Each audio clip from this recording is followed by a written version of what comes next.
Okay, well, it's... Is it live again? Okay, it's live again. Unfortunately, Okay. there'll be 0 viewers, so I guess let's just leave off and well, let's start from that thought. What time did we start, by the way? It was like 6:10, probably. Yes. Okay, cool. Let's try to keep a rough track of time. All right, cool. We'll give it like a minute for people to join in. So it's funny. You said you're not like usually a camera guy. You're not as like fun. You don't have as much fun being on camera. Yet you agreed to do this. Yeah. It's part of the program, man. Yeah. I have to do it. So I Nice. have to force myself out of the comfort zone. Nice. Do you do like when's the last time you did a live interview?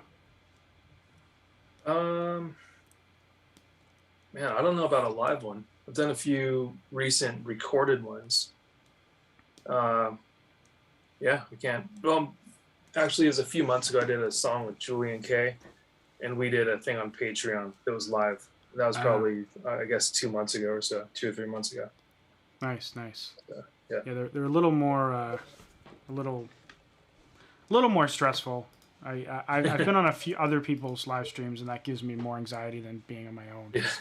Like I know the people on my stream, they're like they know how I stream, they know me already, and they'll know that if I have a tech issue, they'll like let them know in some way.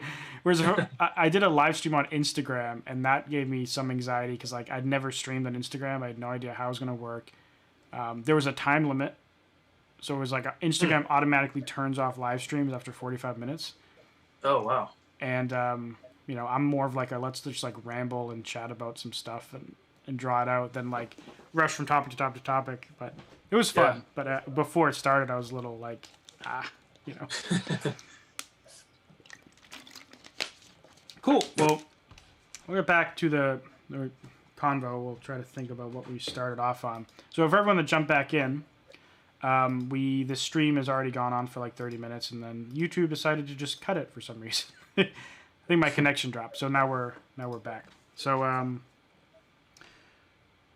have the recording at least. So we cut off. We're talking about entitled artists who hit you up, and musicians being overly confident sometimes, and how that can be detrimental. Yeah. So I think maybe like the next logical place to talk about, it's like, well, I don't know if necessarily the most logical transition, but you said on the label side, maybe not on the label side, but artists you've worked with, you said there's a big problem in this industry with that kind of mentality of overconfidence and stuff. And when you were on those more major labels, what was it like in the business side of things? There was a lot of ego involved. There's a lot of being afraid to ask questions. And you just kind of feel like you're on your own doing something for a big company. And there was no real connection with that company. It didn't feel like you're on a team, really. Right. It was just like you're supplying a product, and it's once you give them that product, it's out of your control. And you just kind of hope for the best. But it never really felt like it was my product. So that's been something really cool with Fix, the label I'm on now, is that it's, we text every day, me and the label manager.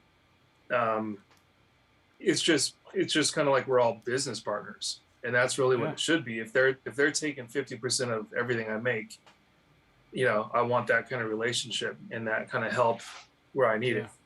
And the help that I need is basically all the back end kind of all the boring stuff, submitting songs, PR, pitching, all that kind of thing. Basically, I just want to be able to just write and design, and that's it. And the label kind of picks up the rest from there. Yeah, so all the marketing stuff, it's basically like you just saw that and you just did a big fat nope on it. And that's where the label takes over. Yeah. Well, that's cool. So for, you said it was like, labels taking like 50%, which I've heard is very standard nowadays for those types of labels. I guess more indie-ish labels. I've heard a lot of people do that.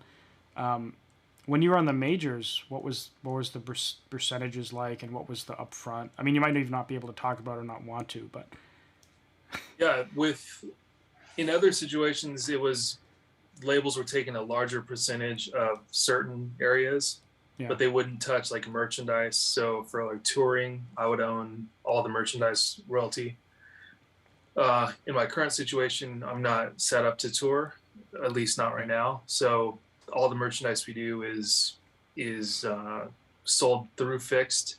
They warehouse it all, inventory it, and ship it. yeah, So obviously they're entitled to a portion of that. yeah, And then with other labels in the past, I would take an advance up front, which I would spend on like music equipment or studio, whatever it is. And then you would just spend the year trying to recoup that, or 2 years trying to recoup it. Then I realized that, any money that's advanced to you is just a loan. You can just go to the bank. Like if you just want money, just go get a loan from the bank. It's the same thing, and hire a publicist. right, Or hire a publicist and hire somebody to do your distribution. That's really, if you're looking for money, you can just do that. yeah, Because when I came into Fixed, I turned down an advance because I didn't need it. I just can do everything on my own, starting from scratch, from zero. And then I just wanted to be profitable from song one. And that's kind of the approach I took, is trying to minimize any debt that's accrued through being on Fixed. And that mentality started everything, as far as trying to do as much as I can on my own.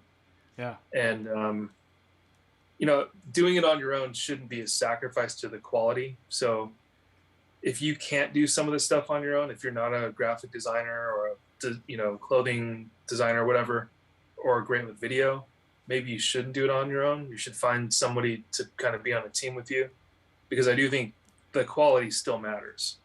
yeah. So that's a delicate line to walk, I think. Just knowing when to give up control and to get someone in there that knows what they're doing. Right. I started graphic designing when I was like in the mid 90s, and started with cameras, photography, and video around the same time. So that whole world is kind of just something that I'm fairly comfortable with, and that's why I do it. Yeah, that makes sense. I probably do more than I should, but I have that kind of control problem, I guess. Yeah. But you're right. There's a point where like you should just get someone else to do it, especially if you consider the value of your time and learning something like Adobe Premiere. I already use it extensively just because YouTube. But if some artist is doing it from scratch, they're going to spend like a couple weeks just trying to figure out how to edit a video, never mind filming a video, what camera to use, what lens to use, how to light a scene. But I will say, now more than ever, there's a tutorial for absolutely everything. Right. So if you want to learn how to do video, if you dedicate like a month just devouring YouTube content, you can learn how to do a video on an iPhone. That's all you need, really. And that was not the case when I started. When I started, the internet was just starting, and you had to figure out everything on your own, just from trial and error and failure. So that's one thing I didn't have the advantage of, is, I wasted a lot of time trying to figure things out on my own. Yeah. So you mentioned the idea of advances just being essentially loans, which I guess that's something I knew, but just kind of thinking about it after hearing you say it, like, if a big artist gets, and I'm talking like a bigger artist, I'm doubting you got like $1 million advance or something. No. But you hear about some artists getting signed and they'll get these crazy advances. They're essentially like they were given a loan for that. Absolutely. And they have to pay all that back. So I'm guessing it's different for every contract, but I'm guessing the way it works is like for a certain period of time after they're signed, like a certain higher percentage of proceeds from all all items like merch and record sales and streaming would just go to the label. So like maybe if the artist was originally supposed to get X%, before they pay off their loan, the label's only giving them X minus Y% or something. Is that how it works, or? Yeah. So in general, it would be, you get this money up front to live on to sustain maybe 1 year of life. And during that year, everything you release, every single, every album sale, anything you do on tour, that's sometimes there's a different touring contract, but in general, all income coming in your way first goes back to paying the advance back. And once that advance hits zero and you pay it off, then you can start getting your royalty checks and income after that. And that's how bands like 30 Seconds to Mars get stuck with these crazy lawsuits. I don't know if you heard about that. Yeah, I watched a documentary on that. It's it's unbelievable. But I mean, if you're given $500,000 up front, you know, a lot of what makes an artist successful is huge advertising budgets, taking out billboards and doing massive videos with a huge campaign behind it. So that, you know, even though it is just a loan, it's giving you access to do a lot of the stuff that, like, you know, Ariana Grande would do or something like that. So yeah, it is necessary. If you don't have that money, you can't expect to get to that level unless you really strike luck and something viral happens. But yeah. So what is part of the advance kind of spent by the label then? Because I'm guessing they're not giving the artist the money and expecting them to know like which marketing agency to hire, which PR firm to hire. Like I'm guessing some of that advance is being spent by the label then, right? Yeah, I mean, it could be different scenarios. In my personal experiences, I was given the advance that was mine to do whatever I want with. And then outside of that, the label was racking up bills in marketing, PR, advertising, a music video that would get added on to my tab, basically. Yeah. So just a running tab. Because that is what a label is there to offer, aside from the money, is they come with this team, and they're basically like a producer, like a movie producer. Well, they'll give you access to, okay, for photo shoots, this is who we use. For videos, here's our roster of directors. For touring, let's, you know, talk to these tour managers and agencies. So they give you the access that way. Okay. But ultimately, you're getting billed for all of it. Right. So. That's nuts. So when you were at some of the other labels, I'm sure now since you have so much built up, it's different. But back then when you were getting more started, did you ever see what the labels were doing to promote your music? Like, was it mostly just PR, or were they like pushing your stuff to radio promoters, or what was it? Yeah, in some of the cases, I was playing for this one artist that had a few songs on a couple Marvel movies. Wow. And the promotion for the single that was on the movie, was a radio promo tour where we just traveled around the US, going to different radio stations, playing the song live on the air, like with an acoustic guitar. And then we would also hit festivals in between. So that was the big promo for that. Yeah. Previous label I was on for the Anix, we did like a comic book promo thing. I had a song that was on a DC Comics video game. It was also had a TV commercial going with it. Yeah. And that's like a licensing publishing thing that turned into promotion for me. Right. So that was just a rare time where it was a major video game on major TV for the commercial. And then to kind of milk that as far as possible, we did like a contest with Fender guitars where we gave away a guitar that was wrapped in like DC Comics stuff. And then we sent out USB drives to like comic book stores with the album on it before it was out. So people rolling into, you know, comic book stores could ask, oh, do you have this? We'd give them like a code word and they would ask for it at the counter and they'd get this USB drive. Yeah. But aside from that, I think PR was more important back a few years ago, 10 years ago or so. Like when I had an article that was written about me in, I can't remember if it was Billboard or Rolling Stone, just like a review of the album. Right. And that was like a big deal. That's like good ammunition for like booking tours to show like these press clippings. But now it's like, I don't know how much value really it gets. With the guitar strap I just did, that had major press coverage, like on Hypebeast and all these huge sites.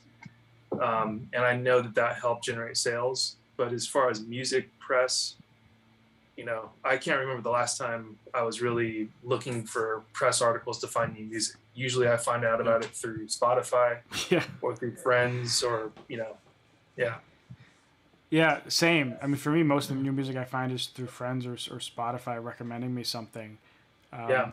And I talked to like a few different like larger artists, and they said like back in the day, for them at least, like PR was very important and reviews on sites or whatever really important. And then at some point they said it transitioned to Facebook page likes, and that was like the number one thing that would get you booked at a venue or might get you headlining versus whatever.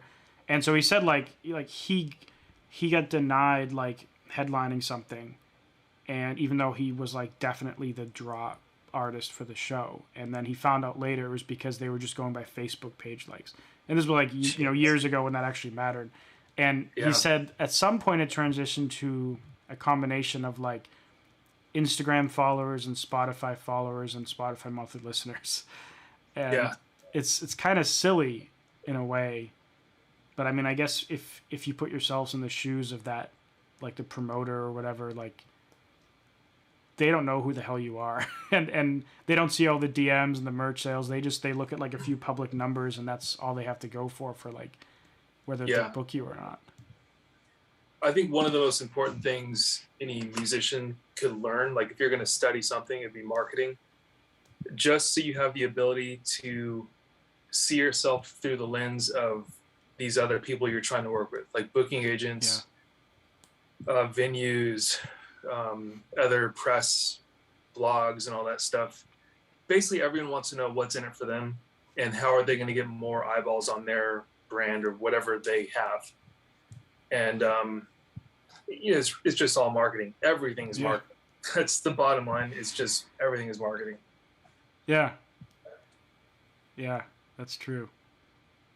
Have you ever used Facebook ads? Personally, no. I think Fixed has ran some. Like when my actual album's out, they'll do some ads at that point. But I've never had any ad experience that was massively beneficial that I got excited about it and thought, okay, I need to do more of this. Nothing's like been a slam dunk for me yet as far as ads go. Right. So the Fixed does some for the album. Do you have any idea like what they do for it, or do you just kind of know they do it? Yeah, that's one topic I haven't dove into enough to understand completely. So I don't really know how successful they are. My evaluation of success is seeing new people, new page likes, new people DMing me, and that seems to be constant. But it's the majority of that's just organic. Just you know, I guess they find me through Spotify or that route.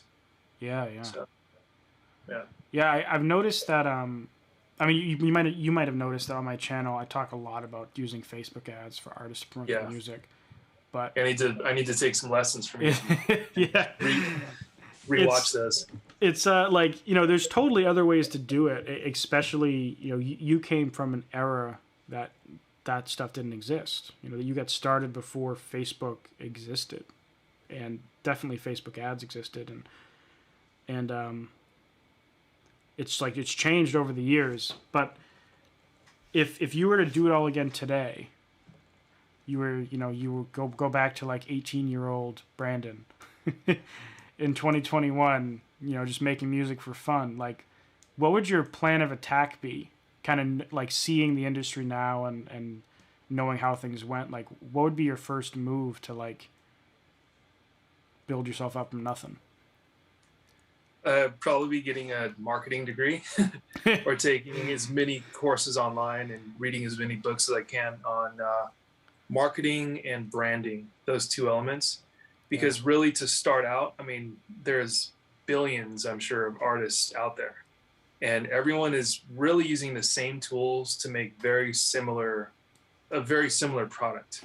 Something you listen to on speakers, has a drum beat, has a bass line, and a vocal. So it's like you really have to get creative on dreaming up ways to stand out and to make something unique that no one else is doing. Car brands, for example, automotive, they look at even things down to the colors that are associated with each brand. Like Ferrari is red. Porsche is like this red and gold from the badge. BMW is blue. And so when they're developing a brand identity, they're looking at the color wheel and what color can we have that's uniquely ours to stand out. They're looking for any little thing they can just to have something unique. And that's really difficult for an artist, especially starting out. So I think, yeah, if I were just starting out, those two categories I would really try to master. And I wouldn't focus so much on the production of the music. I would just focus on the vibe and creating something that has a unique attitude towards it. A lot of the music I like, I don't care about the production on it. I care really about like the chorus. Is it a chorus that I like?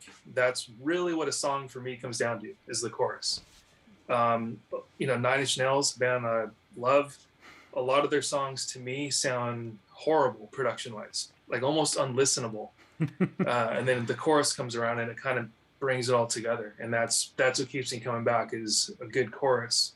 Yeah. And yeah, that'd be my advice, is that. Cool. That's one question I always ask people when they've had like a longer career in music, because it's always cool to hear like what people say. Again, I'm sure you can imagine like everyone's a little bit different with that kind of answer, but that was a good one. Yeah, what would you do if you were just starting? I probably, well, considering that I only started like, I mean, I've been making music for 17 years or something, but I just started promoting it in 2019. So since it's that recent, I'd be basically do the same thing that I've been doing. But I mean, I feel like you're kind of at the point where obviously like you're still trying to grow and develop your brand and push the boundaries. But like, I feel like you've kind of pushed through a certain level where you have a pretty solid fan base that looks like they engage with you and they come back again and again. I'm still trying to push through that. I feel like I'm the Spotify front. I'm like kind of growing, you know, over time, but now I'm trying to focus on a lot of the things you mentioned are important, like the engagements and the DMs, and I'm trying to build up that email list and try to get into the whole merch side of things too, because it's just different. You know, the experience on Spotify, it's much different from what you have. You know, just getting streams on Spotify is different from getting all these DMs and having people come back for all these unique merch launches and Yeah.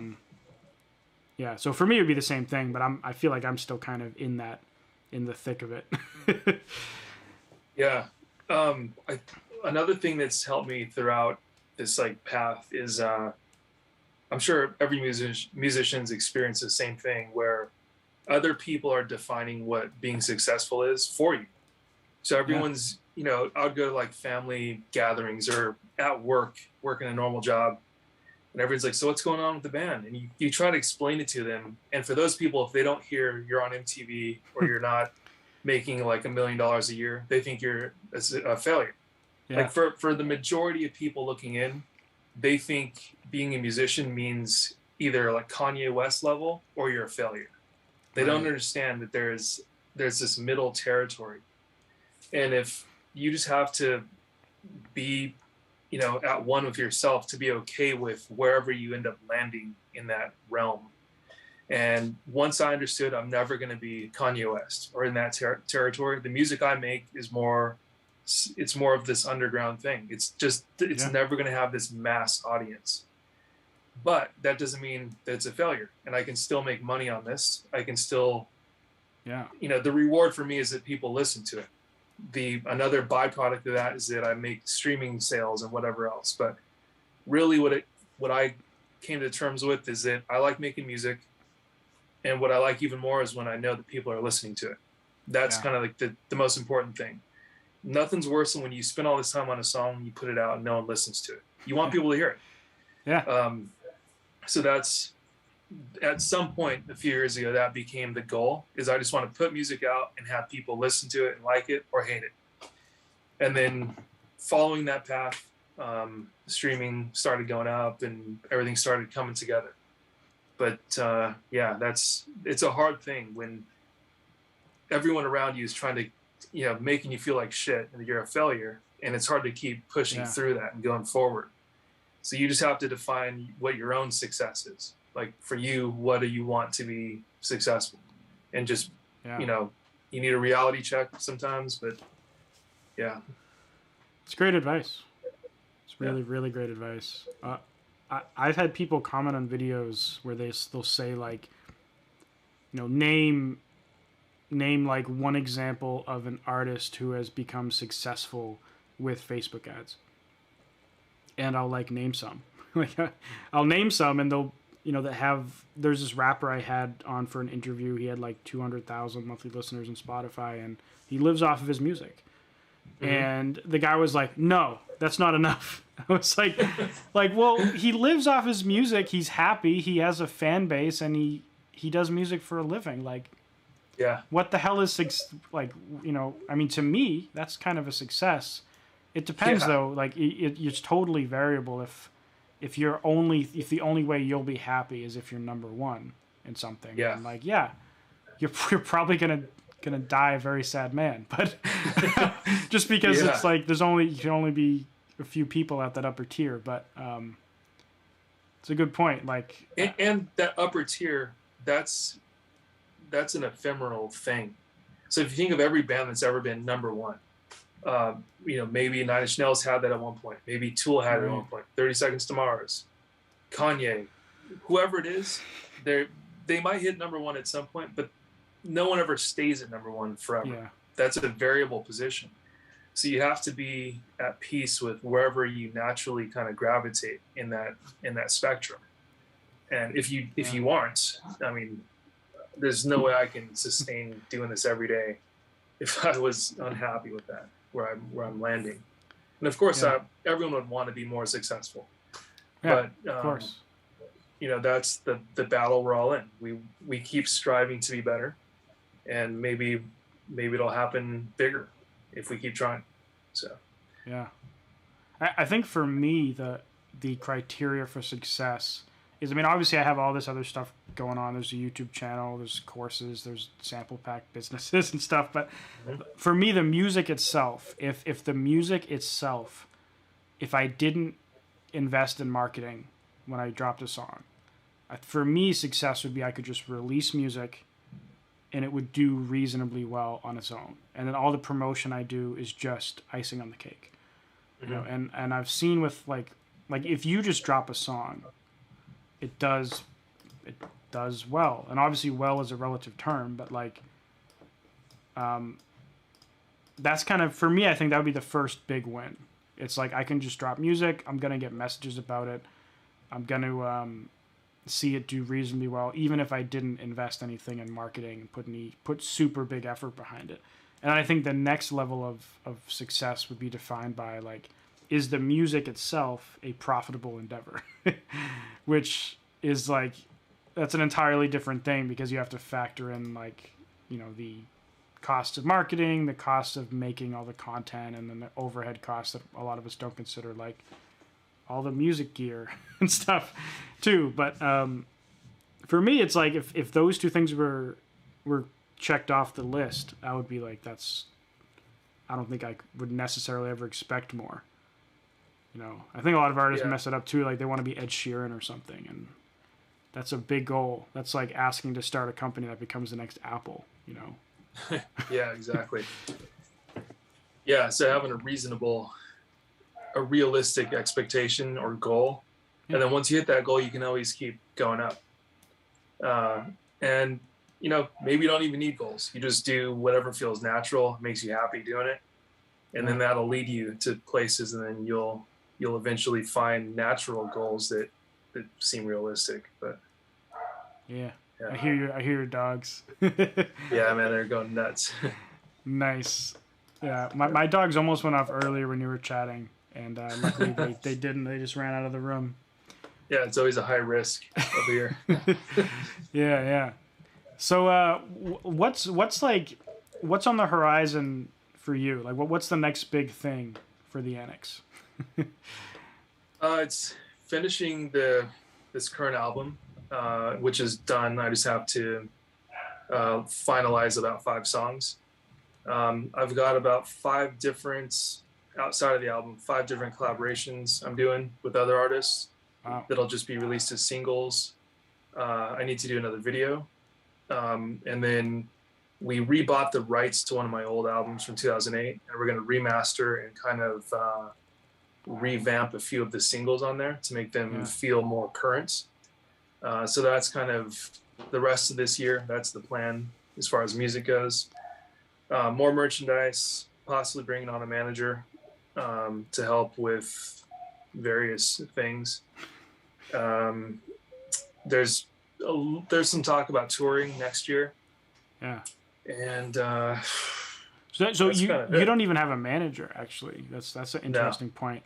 I see a lot of artists like trying to rush getting a manager, and like they'll have like 100 monthly listeners on Spotify, and they'll be like, I need a manager to help me grow. But what are your thoughts on that? I mean, obviously there's a place for them, but it seems like for you the idea is you would get a manager because you need, I guess in reality, a manager is more like your employee, like, right? Yeah, I think if you're just starting and you don't have a label, you're just totally independent, and you brought in a manager to kind of manage submitting your music to the DSPs and pitching playlists, and he's going to try to get you PR and that kind of stuff, I would say it's a good idea. Okay. But for me, the label takes care of that, and all the other stuff, like the production work I do, the remixes, that's all just organic stuff that comes in. Like, I'm not out there hustling to get that stuff. I don't promote that I do it. It's just something, it's just DMs that come in or something like that. So that's definitely a side of the business I could grow if I had a manager that was pushing me as a producer or writer, remixer. I'm sure I could do, tenfold of what I'm doing now. But then at the sacrifice of putting the Anix original music on the back burner. So right now the focus is still me producing original new songs, at least 1 single per month. And if I ever get caught up and I knock all those out and I have 5 months of time, then maybe I can dive into the other stuff harder. So it sounds like everyone, if you want to have Brandon remix your music, just blow up his inbox.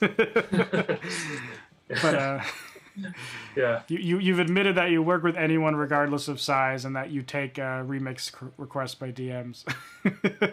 Yeah, I mean, I don't take all of them. It does definitely depend on how much work I have, and then sometimes I'll self-destruct, like when I take on too much stuff, and you have these meltdowns every once in a while where you're like, screw it all. I've had moments, man, where I'm just gonna sell everything, sell all my equipment, and just give up. Like, I'm just done with it. But I will say, over the last 2 to 3 years, it's been pretty stable as far as my mental state being in the music industry. Before that, there was all these just massive ups and downs. It was always hard touring and then coming back to reality when you get home, getting a normal job, having to do everything on your own, and just being like a nobody. Because when you're on tour, you at least feel like you're in the cause, and you're working towards a goal. And then once that's over, it's a real problem for a lot of musicians that tour. Is they call it like landing. When you get back home and you have to land back into reality. Yeah, it's a huge challenge, and there's like depression and all this crazy stuff that goes on. I think Bono from U2, he even has a landing house. So when he gets home from tour, before he goes back into his house, he has this separate back house where he goes in for a few days just to kind of adjust to reality. Yeah. So I never thought about that before, but like that seems so logical when you think about it. Like when you're on tour, you have X amount of thousands of people like watching you and cheering you on and being pumped, and like you're backstage, and so you're kind of special and isolated from the crowd. And so I feel like if you're on tour, you're kind of like being treated like you're special for the whole thing. And then you come home and you're just Brandon. It's dark. I feel like that's like a huge shell shock. I mean, for a longer tour, if you did it for like a week or something, I'm sure it's fine. But I can imagine if you did that for like you know, extended period of time, you come home and it's just kind of like, if your head's not on like perfectly straight, you might kind of get depressed, you know. Oh, totally. Yeah, and you know, when you're on tour, usually you'll have a tour manager, and depending on the size of the tour, but like good, you know, professional tours, pretty much everything's done for you. Your only job is to wake up and be on stage to sound check at a certain time, and then be on stage to play. Everything else in between that, it's just your lunches, your food is all made. You don't have to drive anywhere. Little responsibility. So that's not reality. That's not how life works. Unfortunately, when you get used to that, coming home from that is hard. Yeah, I know. Imagine if every day you woke up and all you had to do was just like, I don't know, like show up in your couch or something, and then like everyone would just bring you food, and yeah, and you only had to work for an hour a day on stage, you know, or whatever. Yeah, yeah. And then everyone loves you. They're screaming, and yeah. And then imagine you do that for a few months, and then you come home, and now you're begging to get a job at, you know, some dead end thing, and nobody knows who you are. No one cares. They see you as a failure because they haven't heard of your band name. Right. So that's a very stark contrast. So for me, it's not touring has been probably the best mental thing, because you don't have that massive roller coaster to deal with. Yeah. People's expectations are, you know, you mentioned people like, oh, I haven't heard of your band, and it's weird, you know. But I mean, it's like you're doing pretty damn good too. So it's like if someone did that to you now, it'd be like, it's like silly. But I can imagine how it still probably kind of hurts your feelings a little bit when you get that reaction, like, oh, what do you do for a living? And you're like, oh, I'm a musician, and someone might be like, oh, you know. Yeah. The general reaction is, oh, have I heard any of your songs? And I was like, no, I'm sure you haven't. It's all it's pretty obscure. No one knows it. I really, when people ask, I don't even tell them the name. I just keep the whole thing secret for the most part. Yeah. Because it's a weird thing, you know. Is people's expectations are so weird. Whereas like, it's not the same thing. Where if you're like, oh, what do you do for a living? And they say like engineer, you're not like, oh, have I heard of your company? And then they're not like they're not like ashamed to answer the question. You know, it's not. Yeah. It's like it's the same. Like it's the end of the day, doing music. It's just another. I mean, obviously it's art and it's creativity, but at the end of the day, it's also like a career path.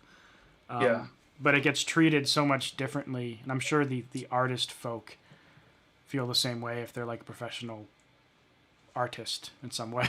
Yeah. It's, you know, I think at the end of the day, everyone just wants to be authentically who they are.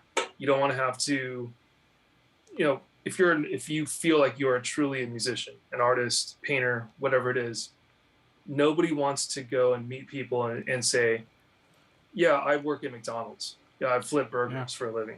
They want to be able to say, I'm an artist. They want to be able to dress how they want to dress. And that's always been the worst part is basically wearing this disguise that you're someone else because you can't let everyone know you're an artist or you're whatever. And I think that's always just been the goal for me, is breaking past that point and just being exactly who I am. And that's my life, is just no apologies. This is who I am. This is what I do. And that's it. Not having to cover it up or wear a disguise or lie. Yeah. On the note, that made me think about something. So like, you have this whole aesthetic, you know, like how you dress and everything.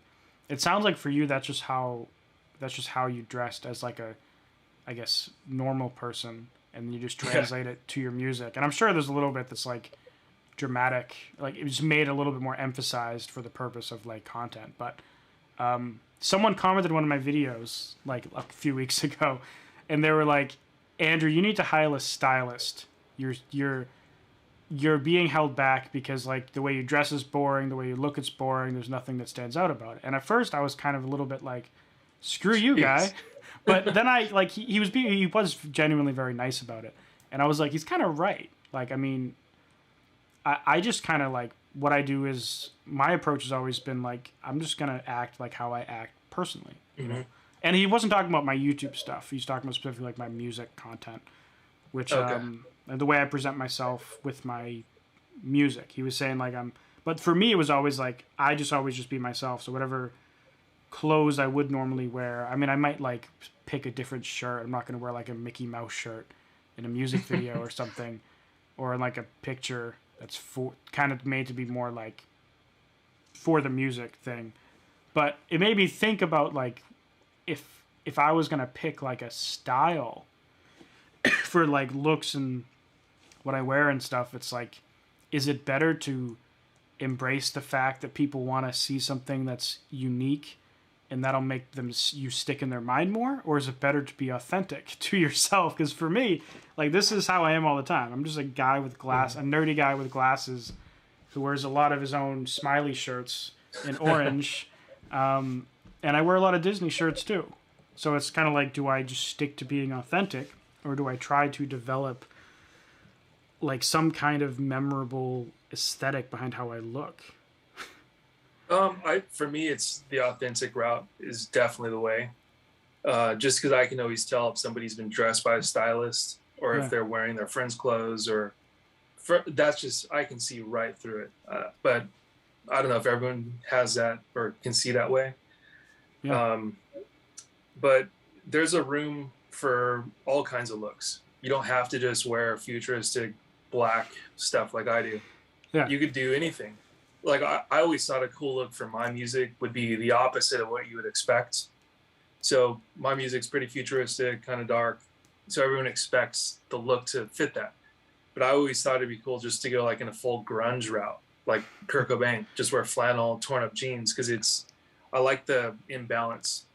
And I like that a lot in a lot of things. And I try to capture that in a lot of stuff I do, is an imbalance. So if everything's too one directional, it's just, everything needs contrast, like a yin and yang, black and white. There's no beauty without ugly. There's no perfection without imperfection. And I think that works for a look. It works for a song, everything. That can be applied to everything. Yeah. Yeah. So it sounds like, maybe the answer for me is try to figure out something that's more unique, but is still authentic, which I guess is the complicated part. Yeah. That I'll have to, after this, I'll have to dive into all your photos and see how you're releasing, just to take another look. Yeah, man. I mean, like, I'm down to hear any opinion you have. You've been around the ringer a lot more than I have. You have a lot more experience in this, so feel free to rip me to shreds.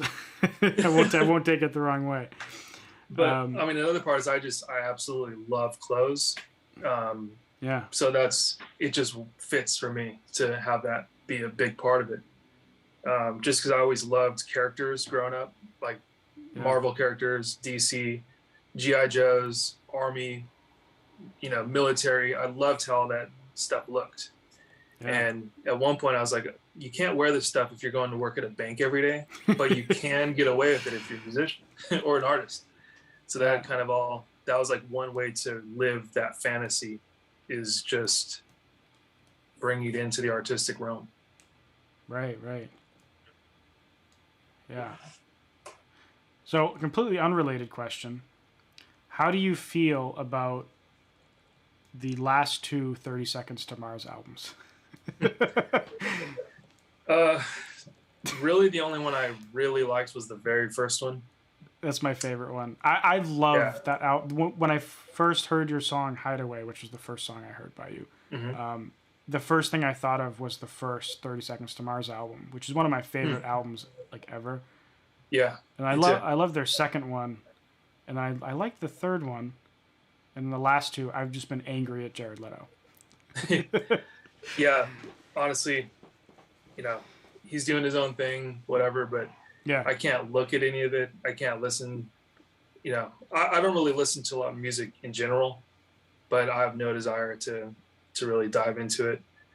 I liked I liked the first album because it felt like he didn't really know how to do things perfectly yet. So you could tell he was figuring things out. There's a lot of experimental things. The songs weren't perfectly done, but that's what made it all cool to me.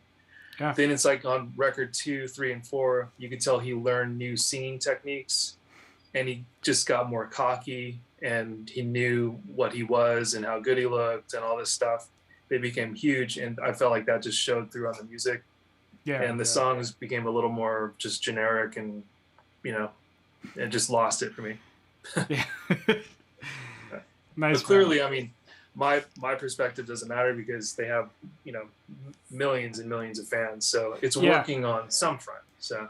Yeah. I mean, I think if an artist wants, there's a million reasons for an artist to change styles. Like maybe he genuinely was bored of that. I mean, every album he does is completely different, and he's making money with it, and people like it. Yeah. So it's like, can't really judge him for it. But it makes me sad every time I see a new release by them, because I'm like, you had like this one album that was like one of my favorite things ever, and then you just never did anything close to it again.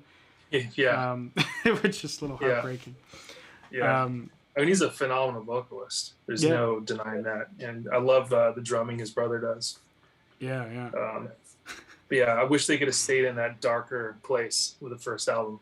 Yeah. So like, what kind of artist, if someone were to ask you, like, describe what your music is like, how would you describe it? Would you reference like a few artists, or would you reference this kind of like futuristic kind of electronic rock?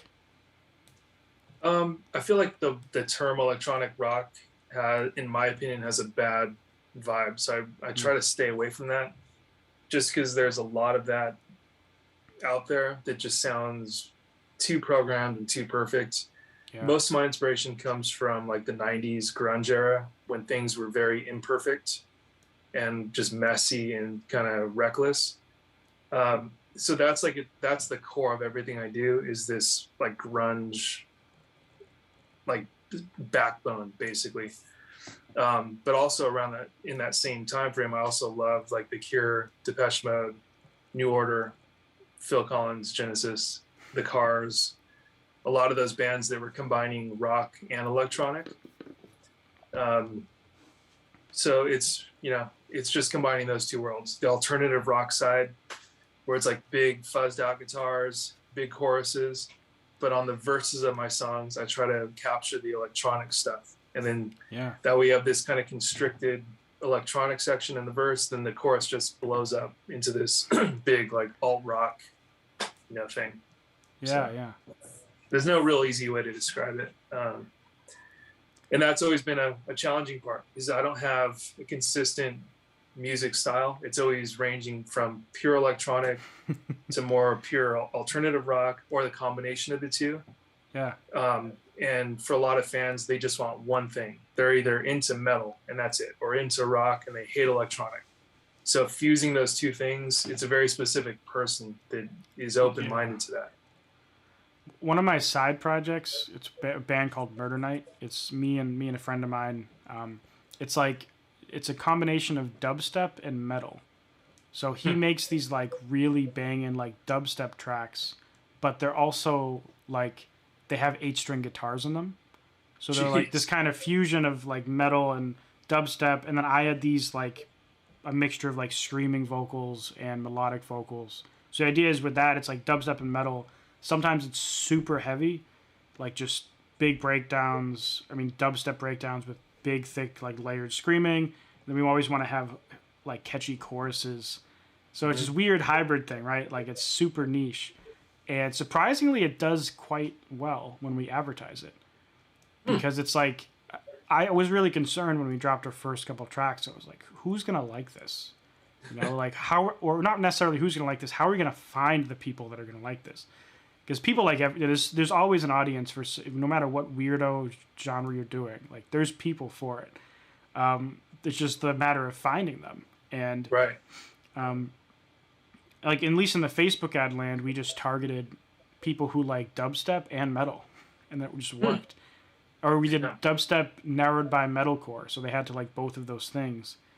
And I can imagine for you have a similar thing, right? You're doing this kind of, it's like you're doing rock music, but there's electronic stuff in it, and some people that like rock might hate electronic music, and you're doing this electronic thing, and people that like electronic might hate rock, and yeah. The problem is the term electronic is such a broad spectrum. Yeah. So that could mean like pure Berlin techno music.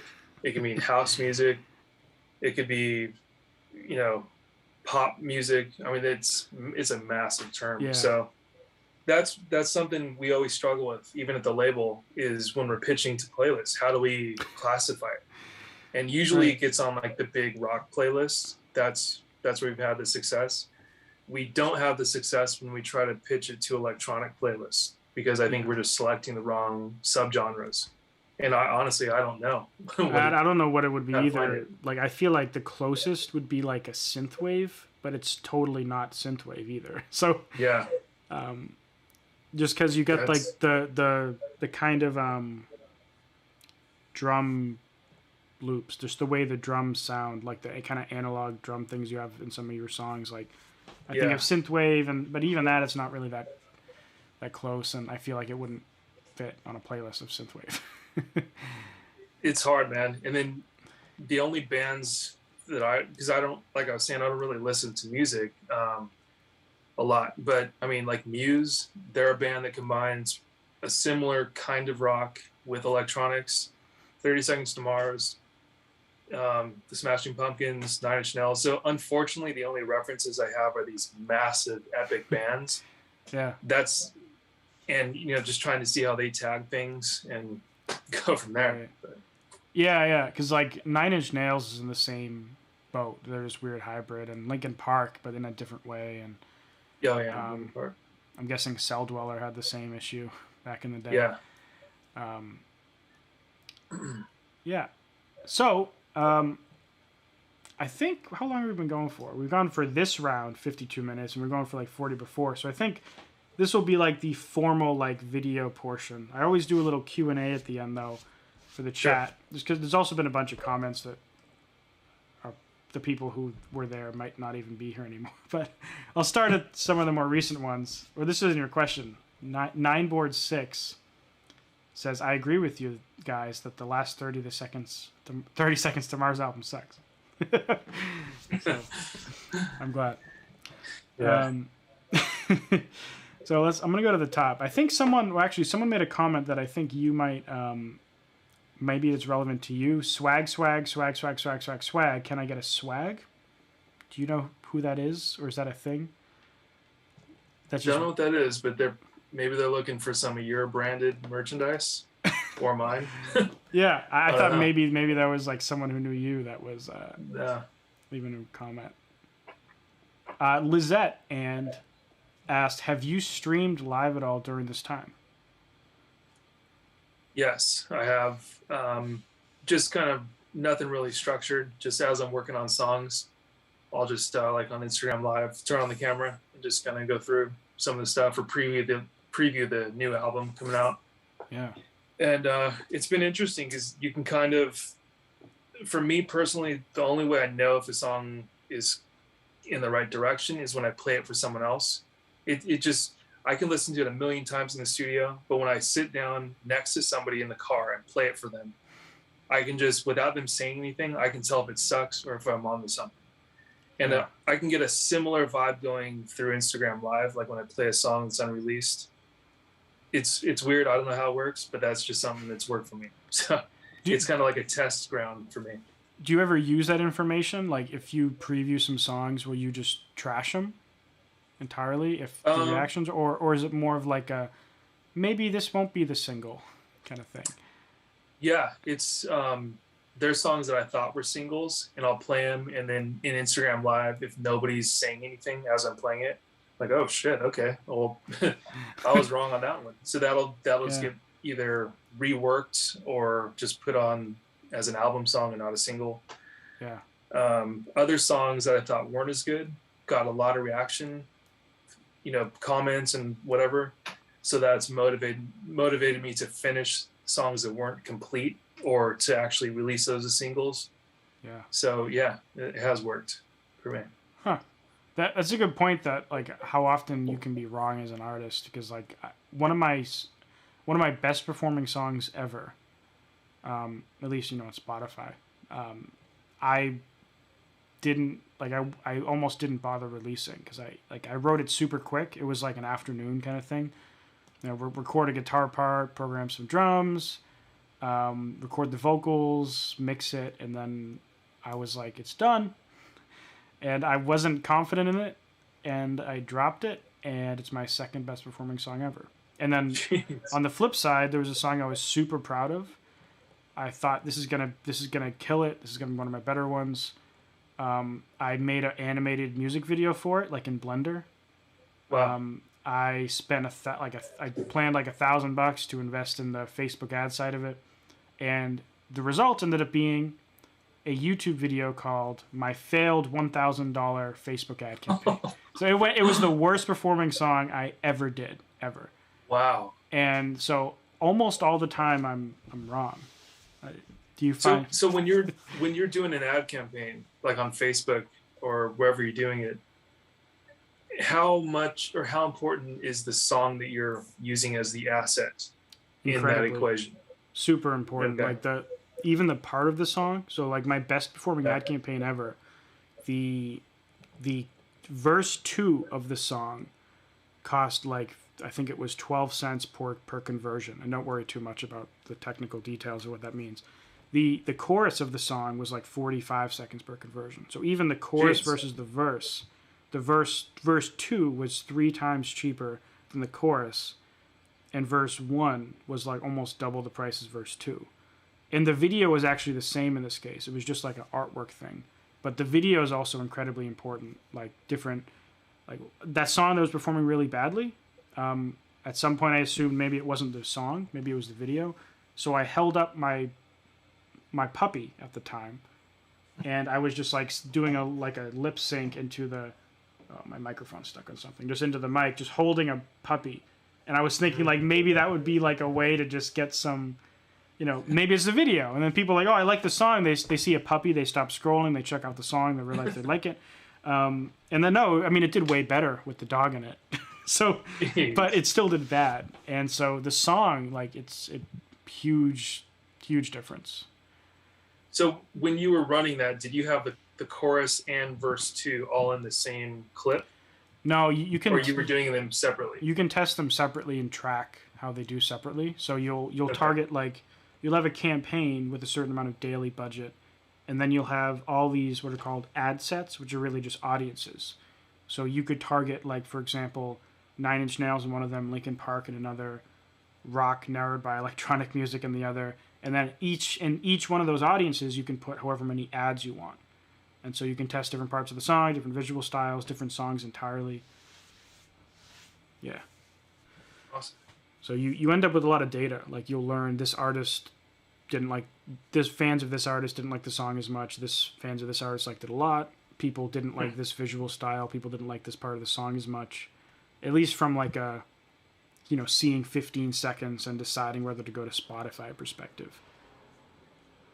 Dude, what's crazy is I have some friends that their parents are big rock stars from either the 70s, 80s, 90s. And when you see how guys in that era, all they had to do is focus on learning guitar and being the best at guitar. That's it. They didn't have to learn anything about recording, anything about marketing, fashion. It was all done for them.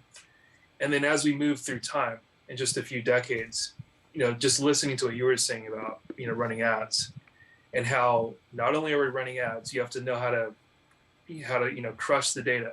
We need to know how to produce, how to edit videos, design merchandise, design album artwork, master, mix, learn synthesizers, master guitars, learn drum programming.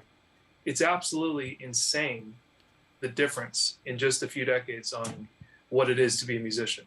It's nuts. Yeah, it is. It's almost like it used to be music was 100% of what you did, and now it's like I would say significantly less than half. Yeah. Oh, yeah. For sure. I mean, like, even the performing of the music would be 100% because no one had home studios. Now, like, I probably spend more time. I definitely spend more time mixing and mastering and producing than I do recording anything. And then I spend more time working on the marketing than I do on that whole process. So yeah, just because, like, the recording part, it's like you record a vocals, that's like one sitting.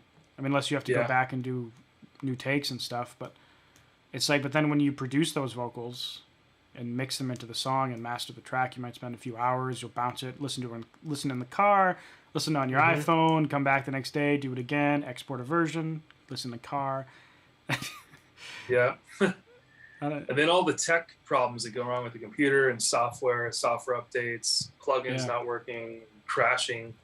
It's completely nuts what you have to know. What's your DAW? Logic. Oh, cool. I used to use Logic. What are you in now? Ableton for the most part. So okay. I use Logic for my vocal recording because the comping feature is amazing. As you must know, Ableton Live didn't have a comping feature until this year. So doing vocals was like horrible. Imagine not being able to comp any takes. I was watching one of your videos and you were doing like a live session with Ableton, like on the pad, and I was like, it looked fun. It like reminded me of like the first drum machine I got, and just strictly doing it to have fun, not thinking about anything else. So yeah, thank you for that. You use Machine, right? Or Machina by Native Instruments? Yeah, I use Machine now, but I always use like hardware drum machines in the past. Until that just, right now I'm just more about the most efficient way to walk into the studio and get something recorded.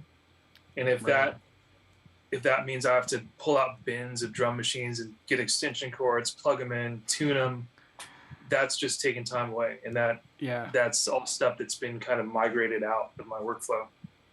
Yeah, Machina is really, it's super easy.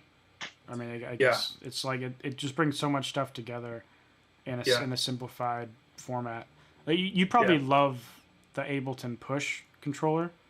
I mean, obviously you'd have to relearn a whole new DAW, which is a lot of work in itself. But the cool thing is, imagine if like, right now you're working in Logic, so if you use Machina, you have to open the like internal plugin, and it's not really like a fully integrated thing.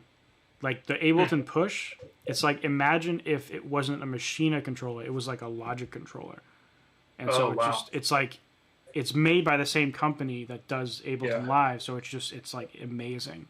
Having it just so, like, you could actually do your whole production without looking at your computer from the device. Like, you can do all the mixing, you can do all the mastering from the pretty much, I don't know if I'd say all of it, but it's really cool. Awesome. Yeah. Austin Rudin, Ableton gang. Yeah. Lizette, singles are so hard to choose by yourself. Yes. I'm guessing you feel the same way, which is why you do the live streams. Yeah. In general, I try to make, just the way I write, everything's kind of in the format of a single. Yeah. And every song has the same goal. Like, I really don't do anything that's like an ambient track where I know that's not going to be a single. Everything is kind of geared towards that single model. And even analyzing more of the Spotify data, showing they're looking at when a user bounces and exits out of a track or skips. And a lot of that's dictated the way songs are being written now. Some songs now are starting with the chorus because they're trying to hook the user or the listener immediately, or songs are being shortened a lot now, just so you're trying to avoid somebody skipping. So some of that's coming to play with my stuff, rather than having like a long elaborate intro, I'll just get right to the hook, or rather than, adding another chorus to the thing, and I'll cut it just so it's shorter. You have long songs too, compared to like the new average. Like, yeah, I know. Your song "My Eyes" is over 5 minutes. That's like, might as well be a year in 2021. I know. And surprisingly, that landed more playlists from Spotify, the editorials, than any song I think in the label's history. Oh, and it's one of my best performing songs. So that kind of just goes against everything I was just saying. So, I mean, it's just a great song. So that's probably what just came down to, like. I bet you there was someone at Spotify was like, "Oh, I love this song." They're like, "Ooh, but it's really long. Maybe we shouldn't post it." And then they're like, "Nah, just post it anyways." Yeah. Got some luck that time. 9board 6. You were talking about rock blended with electronic elements. What are your guys' opinion on Angel's and Airwaves. Yeah, they were another one another one of the big ones that's in that same realm, really. I think they have a little bit more of, obviously, a punk attitude towards it, just because of their history. But that was, a great band. I thought so. I never got into them. I don't dislike them, but I think I tried out one song and I was like, okay. For me, it was, I didn't find a lot of the choruses that got me coming back to listen again. Yeah. It was amazing production, it was a cool thing, but it was just, for me, just the choruses didn't land and sink me. So I was never a regular listener to them. So, cool project, though. Yeah. Lizette, again, but you had to spam record label. Oh, I think this is a continuation. So saying, but you had to spam record labels with demos and get the right person to listen to what you do. That was nearly impossible. We live in interesting times. You can do that all yourself. Yeah, totally. Have you ever had to spam? Well, I guess you got signed off of a demo back in the day. Did you just spam a bunch of labels, or? Yeah, because when I was just starting writing my own music, like early 2000s, you couldn't send a package into a record label unsolicited. So it was trying to meet other artists that were signed to give them the CD for them to give to the label, which of course never worked. And then once, the internet and social media started developing more, MySpace, you just start meeting people that way, and you can send MP3s and digital press kits and all that stuff. Yeah. So some of that worked, but the way I got signed originally was on tour. An owner of a label was at the show, and I got signed that way. But I can't remember early on, because we did have a ton of interest from like Atlantic and Epic, Interscope, all the big labels, and I don't remember exactly how we were getting all that. I think some of them would just find us naturally, and we would do these showcases where it's basically the label will rent out a studio. You'll go perform for like 3 or 5 people. Nerve-wracking as hell. Horrible experience. Imagine, that sounds awful. Yeah. Just 5 guys in business suits just staring at you intently, exactly. not actually interacting with the music. Yeah, it was better when they would come to your show, but those private showcases were rough. So the elusive experience of being discovered at a show by a random guy who owns a label in the crowd, that's a real thing that used to happen. Yeah. Did not. Yeah, that actually happened to me. Like, you always hear about that in, like, I don't know, artists telling the story of getting discovered and stuff. Like, yeah, it's a thing. And probably still happens today to some degree. It's probably more on the internet now, though, than shows. Yeah, I think it's more on the internet. I mean, obviously, that's how everyone's getting discovered now. YouTube, Instagram, TikTok. I recently had one of the major labels. I can't remember which one it was. I think it was Atlantic. They sent me a DM just asking to talk. So you never know. Yeah, that's funny that they just like send you a DM from the Atlantic Records page. That must be such a weird thing to receive. Yeah, and then I've had DMs from like Apple before, and you just never know. I mean, it's exciting, definitely every day, just to see if anything comes through. It's not every day it happens, but it's cool when it does. Yeah, for sure. And then Austin says, any tips on getting editorial placements? I don't think you don't deal with the pitching yourself, right? No, the label does all that. But I know that the label's always saying the more time, the better. So at least like 3 weeks out from the release. And then gearing your song, like what I was saying, just editing it so it's shorter. Maybe start with the chorus, or start with the best part, or start with the heavy part, rather than start with the soft intro. Yeah. Because imagine how many songs these editors are going through every day. Yeah. So whatever you're doing, it's gotta you have fractions of a second to hook them. Like if they press play, they hear a second of the intro, skip to middle of the song, hear a couple words of the chorus. That's pretty much all you have. And then they're on to the next one. So yeah, I had one song get picked up on 2 editorials, and that's good. It's that song. Well, I guess I gotta do this for all my songs, where like the intro's short, and it goes right into a chorus after the intro.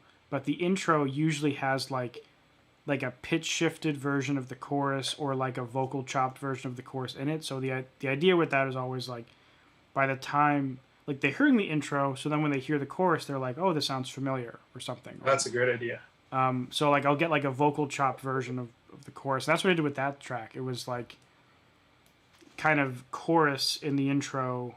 If anyone's wondering, it's my song Dreaming, if you look up on Spotify. But it was like a vocal chopped version of the EDM equivalent of a chorus. This was like a very EDM type song. It was, I guess, the build up before the drop, and then it went into a verse. But then it built up kind of like a traditional EDM song.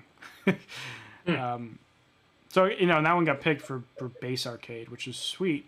What I will say, a lot of people think getting on an editorial playlist is like a life-changing experience.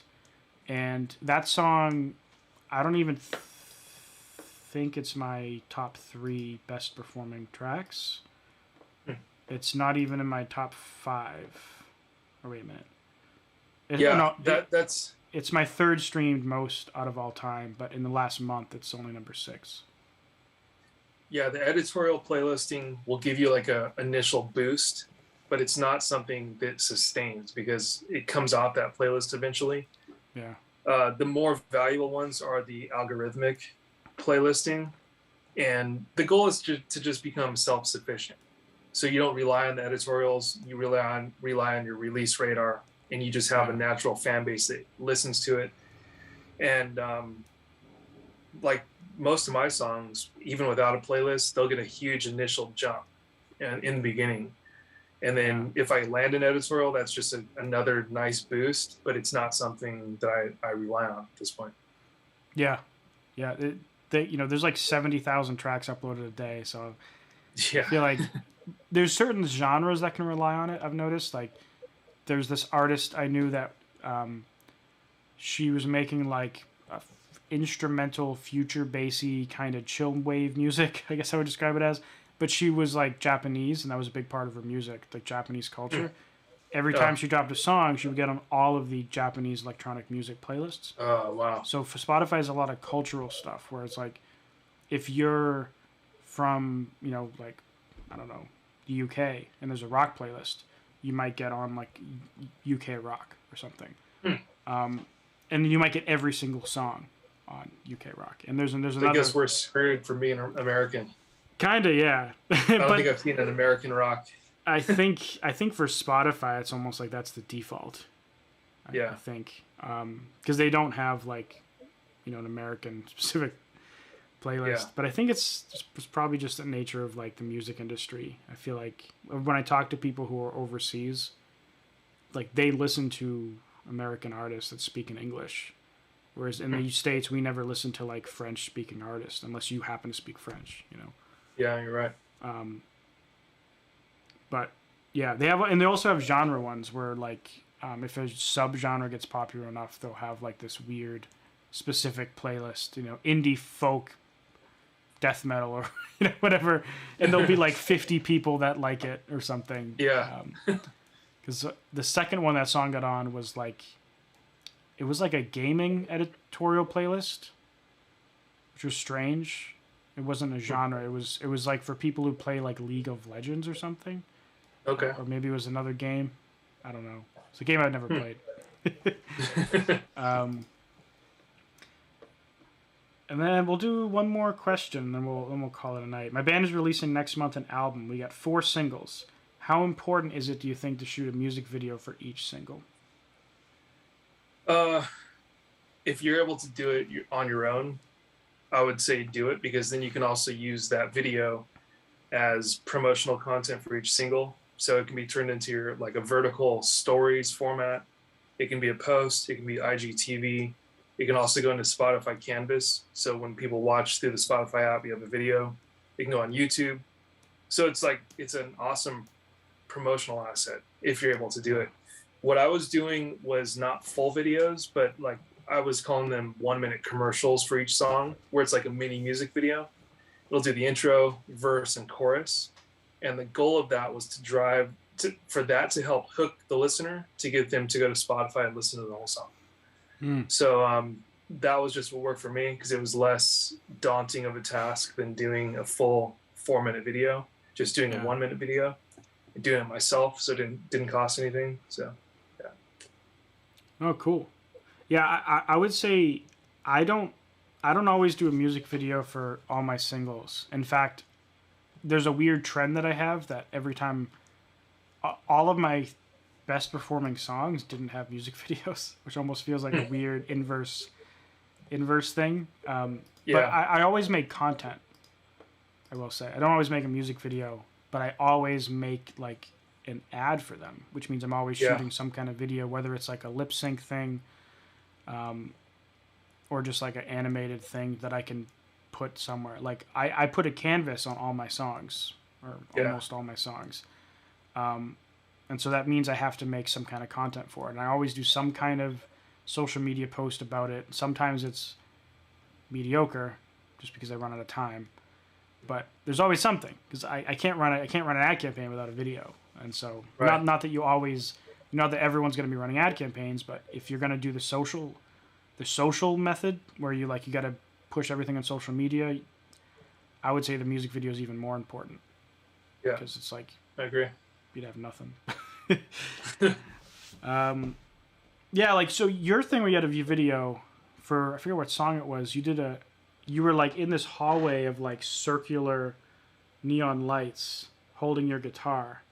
I think that might have been the one for Dispatch, actually. It was like a lyric video, but you just had like kind of a looping thing of various scenes of you just standing there with the lights around you. And like it seems like something like that would actually be a clever thing to do, because you could shoot like a minute of kind of like your own stock footage, even though it's your own footage, and then just like loop it and put lyric video on top of it. Exactly. Yeah. That's an easy way. And like, it's not that expensive to go rent a studio, like a warehouse. If you know that you're going to get a lot out of it. So like a couple $100 to rent a warehouse for a few hours might seem like kind of a lot, but if that can be turned into all the things we were just talking about, then I think it's well worth it. Yeah. It's a good idea. Yeah. I might use that next time. Like renting a space, it's only a couple $100. That's going to look a lot better than me just like shooting a music video here. Yeah, that's the hard part, is trying to find new locations so everything doesn't feel the same. Yeah. Cool, man. Well, we're going to call it a night for the chat. I mean, we'll stay on for a couple minutes after I turn off the stream. But, yeah, thanks for hanging out, everyone. There's 15 of you left. We went up to like 20-something. So thanks, everyone that hung out the whole time. Thanks, everyone that joined in 1 minute ago and is now sad they missed the stream. Yeah. You have anything to say? You said it all, man. That was a good time, and we can go on for hours, I'm sure. But I'll just instead of wasting your time, I'll just watch your videos.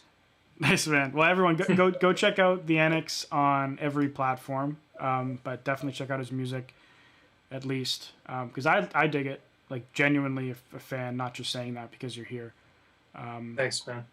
But yeah, everyone, go check him out. Thanks for hanging out. Have a good night. Yeah, thanks for watching, everyone.